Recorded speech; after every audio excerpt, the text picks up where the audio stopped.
আজ তোমার জন্মদিন, আজকে ক্লাসের বাচ্চাদেরকে বকবো না, সবসময় স্মাইল করতে থাকবো। ক্লাসের বাচ্চারা কত সুন্দর সাজিয়েছে, ওরা আমাকে এত ভালোবাসে আর আমি শুধু শুধু ওদেরকে বকি। আজকে ইচ্ছে করে আমি এত বড় ব্যাগ নিয়ে এসেছি, আজকে কেউ না কেউ তো আমাকে কিছু না কিছু গিফট দেবে। এই তো আমি এখন অফিস রুমে যাবো আর টিচাররা আমার কাছে পার্টি চাইবে। আগে তো বন্ধুরা জন্মদিনে পার্টি চাইতো, আর এখন টিচাররা আমার কাছে পার্টি চাই।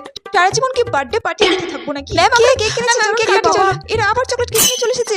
উফ, শিক্ষক দিবসের দিনই তো আমি বললাম যে আমি চকলেট কেক খাই না, ওরা আবার চকলেট কেকই নিয়ে এসেছে। বুঝতে পারছি না ওরা আমার জন্য এনেছে না নিজেদের খাওয়ার জন্য এনেছে। Ma'am happy birthday.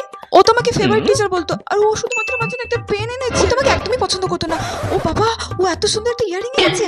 আগের বার তো আমি ওকে অঙ্কতে ফেল করে দিয়েছিলাম, তাও এত বড় গিফট দিয়েছে। ফুল কেন দেয় আমি বুঝতে পারি না, ফুলটা তো কালকে খারাপ হয়ে যাবে, একটা চকলেট আনতে পারতো। এই বাবা, ক্লাসে বাচ্চাগুলো এত লাফালাফি করছে কেন? উফ, এ তো আমার জন্যই করছে। উফ, আমি তো ওদেরকে কিছু বলতেও পারছি না, আমি বিশ্বাসই করতে পারছি না ক্লাসের বাচ্চাগুলো আমাকে এতটা ভালোবাসে। এটাও তো হতে পারে ওরা ক্লাস করবে না বলে নকল করছে।